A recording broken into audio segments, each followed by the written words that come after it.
Bonjour tout le monde, c'est Noémie de la cabane à perles. Aujourd'hui, on va réaliser ensemble un bracelet. Donc c'est ce modèle, c'est un petit modèle de bracelet en chaînette qui mélange deux types de chaînes, maille gourmette, de la chaînette acrylique et une chaînette en métal. Donc pour réaliser ce bijou, vous allez avoir besoin de matériel. Donc nous, on va partir sur un bracelet de 17 cm. Donc moi, je vous donne les éléments pour cette dimension. Après, à vous d'ajuster. Vous aurez besoin d'un petit fermoir mousqueton, de deux types d'anneaux, donc deux tailles différentes, 6 mm et 4 mm. On va utiliser un petit sequin pour la finition du bijou, un morceau de chaînette de rallonge qui va pouvoir servir à régler le bracelet, la chaînette en acrylique, donc là on a 15 maillons, et un petit morceau de chaîne métal, on a 6 maillons. Voilà. Pour réaliser ce bijou, vous aurez aussi besoin d'une pince coupante et de deux pinces plates.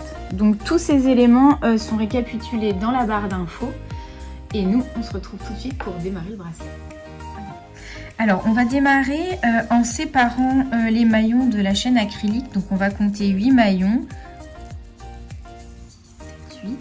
Vous allez mettre les deux ouvertures des maillons face à face. Parce que vous avez vu, il y a un petit... le maillon il n'est pas soudé. Et en fait il va juste falloir les glisser l'un dans l'autre pour les sortir. Donc là j'ai mis les deux ouvertures face à face.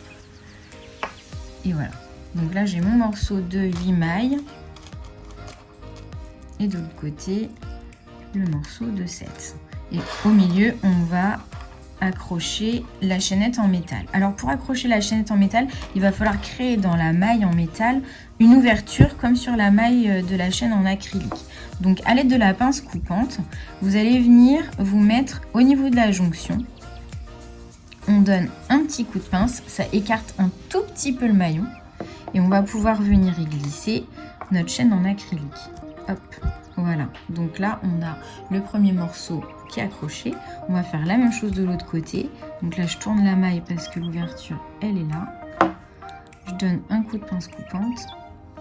Voilà.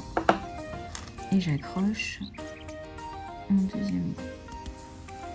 Voilà, donc là on a le bracelet qui est presque déjà terminé, donc c'est un bijou assez rapide à faire.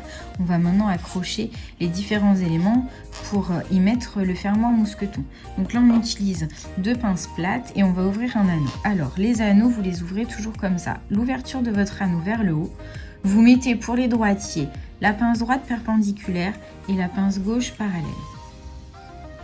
Donc là, il faut bien que la pince gauche prenne la moitié de votre anneau et on fait faire un mouvement devant-derrière juste avec la main droite.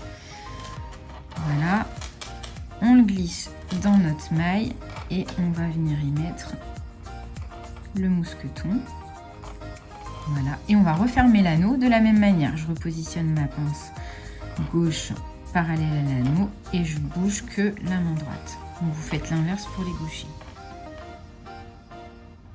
Ce qui est important, c'est que l'anneau, une fois fermé ici, qu'il n'y ait pas de vide. Il faut vraiment que les deux petits bords viennent se toucher. On va faire la même chose de l'autre côté. Donc toujours en utilisant un anneau de 6 mm de diamètre, donc les grands. Donc là, je vais ouvrir. Hop, je glisse dans ma chaînette. Et là, je viens y mettre la chaînette de rallonge. Donc je glisse le dernier maillon de la chaînette de rallonge. Je referme mon anneau. Voilà. Donc là, on a accroché ça au bout. On va garder, on va conserver à peu près 6 mailles. Donc 1, 2, 3, 4, 5, 6. Et je vais couper la 7e à l'aide de la pince coupante. Donc j'enlève. Hop. Et dans cette dernière maille, on va venir accrocher le petit anneau en 4 mm qui vous reste et le sequin. Donc là on fait comme tout à l'heure, je mets ma pince droite perpendiculaire, la pince gauche parallèle, j'ouvre mon anneau, je glisse dans la chaînette et je viens glisser le sequin. On referme tout correctement et notre bracelet est terminé.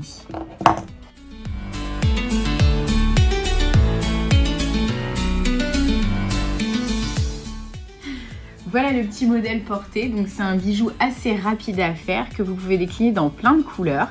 Il est possible de le réaliser aussi en argenté et sur le site vous allez retrouver plein de chaînettes acryliques de tailles et de couleurs différentes. Donc pour vous donner une petite idée, là on l'a réalisé en couleur vert d'eau et argenté et doré. Voilà, j'espère que ce petit tuto vous a plu. N'hésitez pas à vous abonner à notre chaîne YouTube et on se retrouve très vite pour un autre bijou.